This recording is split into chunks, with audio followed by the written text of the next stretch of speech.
if everything is working right. Mr. Bob Chapman, welcome to the show. Well, thank you. Nice to be here again. Hello. Yeah, Mr. Chapman. I'm sorry. Oh. I didn't hear you, but you had the entire mic. Oh, is that right? Well, I'll share it with you now.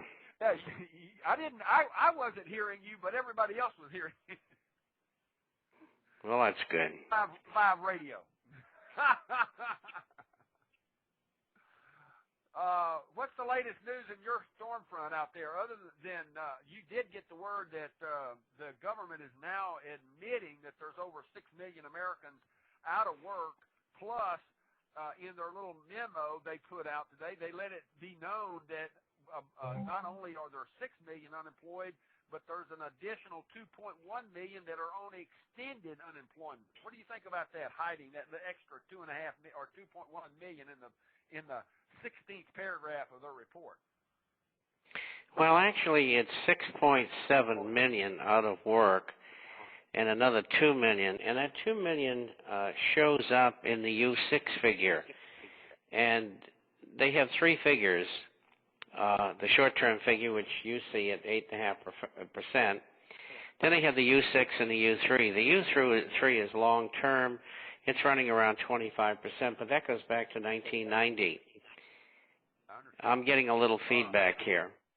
Yeah, Mr. Chapman, Bobby tells me that there's a little feedback on the line. She's taking care of it, but she also says that your volume is just astronomical. Is there any way that you could turn your volume down, or just move the mic away from your vocal cord there?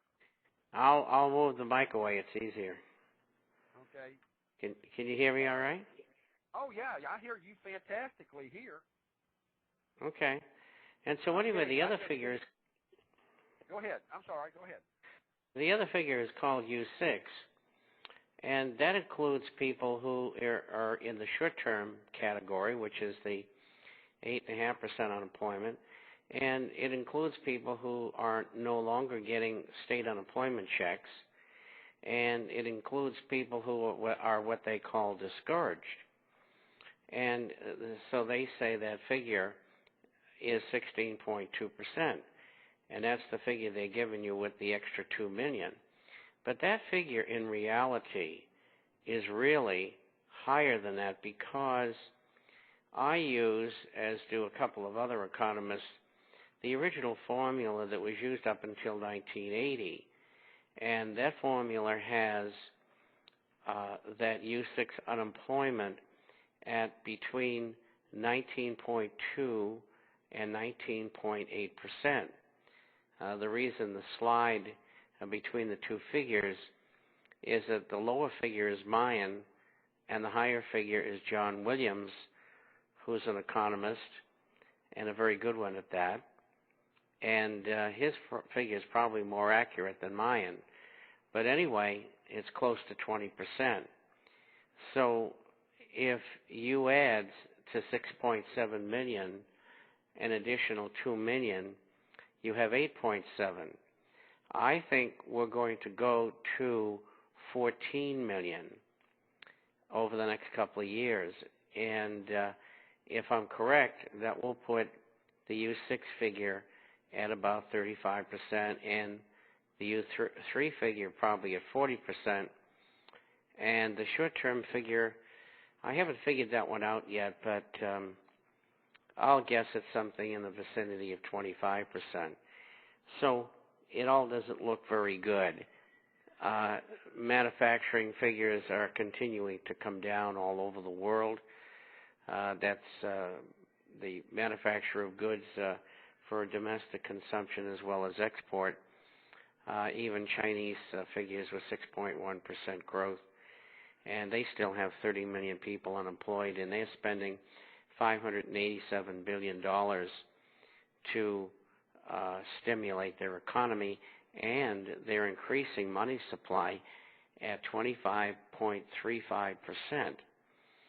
And that's quite a bit of money supply. That means that if they continue to do that for a year, you might not have any buying power left. And that's one of the reasons that the Chinese have been large buyers of gold, and they have also been buying back into the stock market again.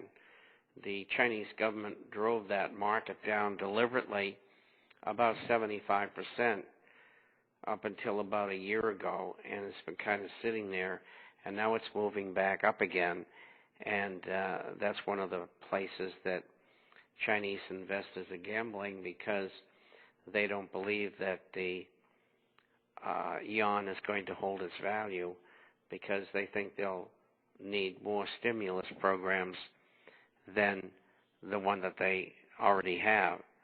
I mean, we're talking hundreds and hundreds of millions of people.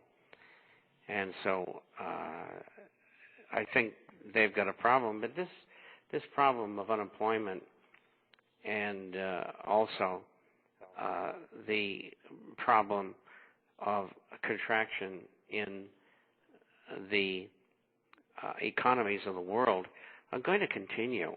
I know we have stimulus programs going here, there, and everywhere, and stimulus programs are not a long-term solution.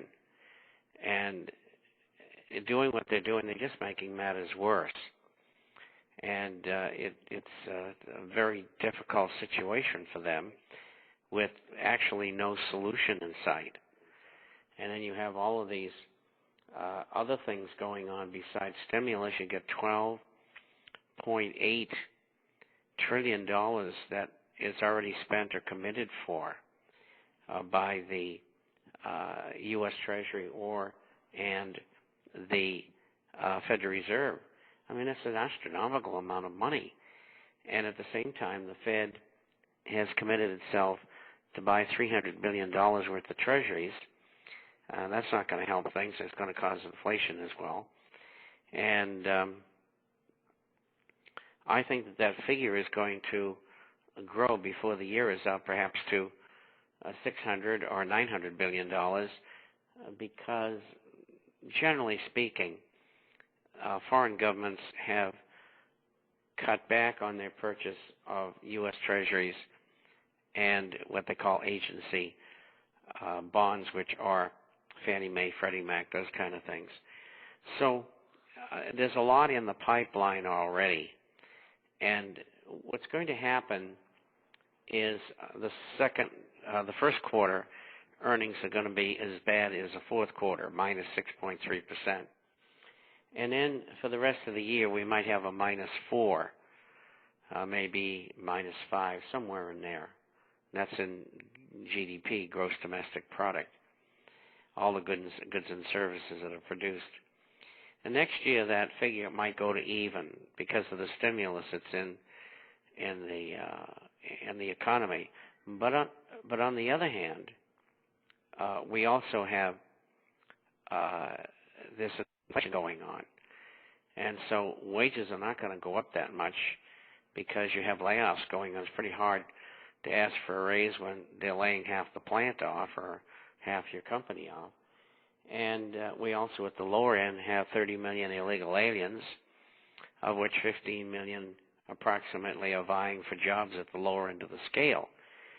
And so it's not a good picture. The stock market has gone up from 6,600 to 8,000, and in fact today it moved up again after having been down all day, and it ended the day at 81.25, and that is not going to continue to persist. That market is up almost 30% from hitting off the bottom, and that is highly unusual. So somewhere along here, this bull market's going to die, so don't get yourselves involved in it because you're just going to get hurt. Just stay aside and stay with gold and silver related assets. That's fantastic information, ladies and gentlemen. And he put all of that out in less than 10 minutes, and that's enough in a meat shell. I've got a ton of IMs here for questions, but those of you that sent me the IMs, Bobby, Judy, Betty, I would like for you guys to hold off. I've got 2 callers on the queue here. Mr. Chapman, I want to go, if it's all right with you, can we take a caller before I get to these other questions?